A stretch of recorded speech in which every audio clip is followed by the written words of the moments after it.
rolled out this practice enough time to understand that this poses some commercial issues to the operators, so we decided to just name those high-risk findings. Okay, that's the good news.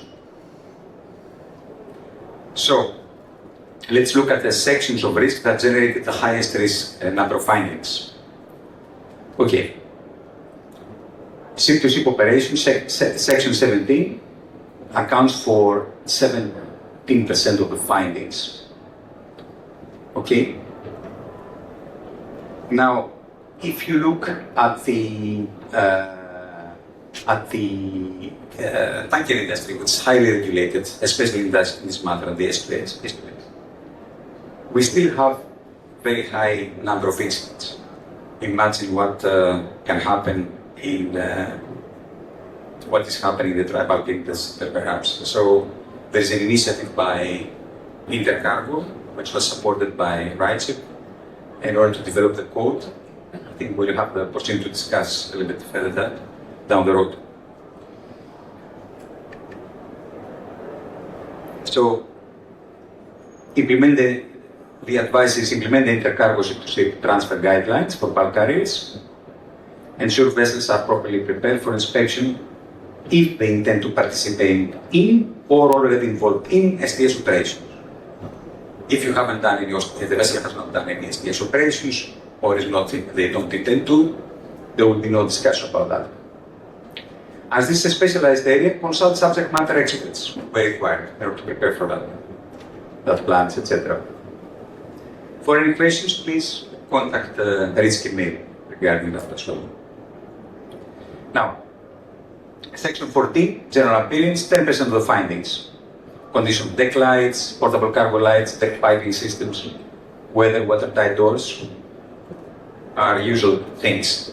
Again, about 90%, 99.3% were at ISM, pilot ladder, gas burning and cutting controls, light water rescue boat, PPE matrix, enclosed space entry, safe means of access. Section 3, navigation, 8%, master pilot exchange, maneuvering characteristics, master standing orders, parallel indexing, defective navigation equipment, navigate passage planning, and bridge manning levels are usually the findings. Hatch covers, section 9A, and lifting appliances, 8%. So safe operation of hatch covers, condition of quick acting cleats, including washers, and condition of rubber sealing arrangements. Usual things. Section 10, mooring operations, 7%.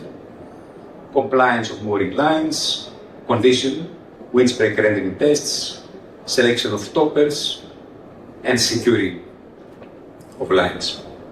Section 13, machinery, 7%. Engine cranes and other lifting appliances, plant maintenance, workshop conditioning, insulation, maintenance of auxiliary agents, matrix, and record keeping.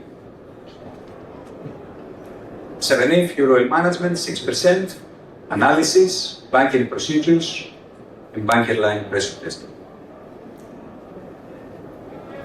Section 2, certification personnel, 5%, class surveys, work and rest hours, drug and alcohol, and training for including the safe handling of solid bulk cargoes. Now, let's look at the top 10 high risk. Enclosed space, the largest. Windspread rendering, work and rest hours personnel. Permit to work, lockout, tag out. Inadequate position fixing, correct or low parallel indexing. Insufficient and calibrated personal gas detectors, means of access, lack of underkill clearance calculations and aircraft procedures, poor or defective condition of life posts, life rafts, etc., and condition of boilers, air compressors, air conditioning, and refrigeration systems. The red ones are the really serious ones, and the rest are less serious. Enclosed space entry, windspread, lotto, gas detectors, and means of access. And the rest are, let's say, of less severity but high risk as well. Look, these were the showstopper findings of the last year. But forget about it, no more showstopper findings. So let's go to the next one.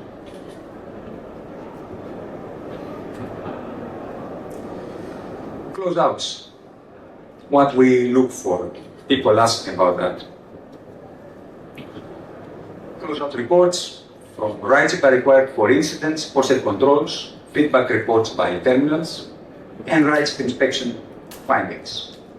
What we want to see is that the fault has been corrected, the fault will not occur again, and similar faults will not occur again.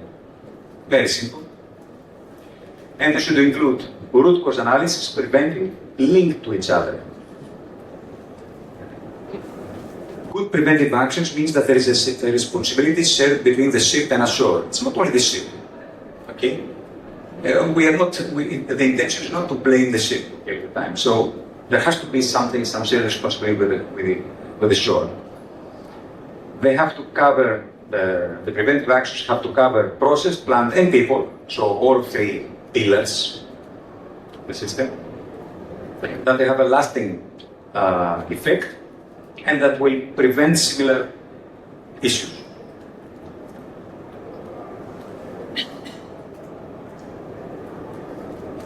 What that looks like. For example, you have this situation where the crew were observed working oversight without a full protection of buoyancy ends, and you receive something like about the root causes, human factor, crew involved in gangway rigging not use the required full protection equipment while working outside ship's handrails at height, blah blah blah. Organizational factor, on-board supervision not effectively verify compliance with PPE, etc. And system factor, familiarization and practical enforcement with PPE matrix were not sufficiently embedded in routine deck operations. If you look at these causes, they're all ship focused. Nothing for the office. All it's about the people on board. As if they are the only people that have a problem. Okay? Preventive actions. All crew to complete the refresher training. Masters and chief officers to verify full protection element. Fleet safety communication to be issued. Where is the shared responsibility? Where is the future protection? What about the process? Or what about protection for other activities? Okay?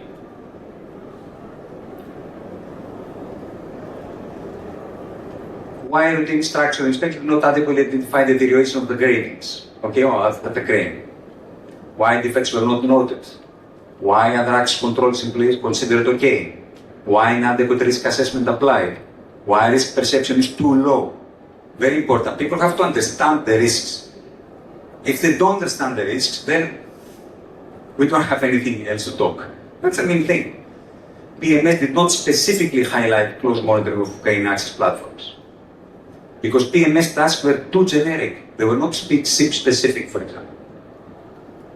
So, root causes identified were safety awareness and plant maintenance system. Okay. Root causes, preventive actions. Further instructions provided to support leadership team. Okay. Risk assessment training to be revised, safety officer training supplemented, PMS tasks were made more specific, and PMS permission task amendment procedures revised. That's okay. That makes sense. So, summary. What is a good closeout? The fault has been corrected and evidence of correction is included. The fault will not occur again. Preventive actions that address shared responsibility, future protection, processes, and protection for other activities is included.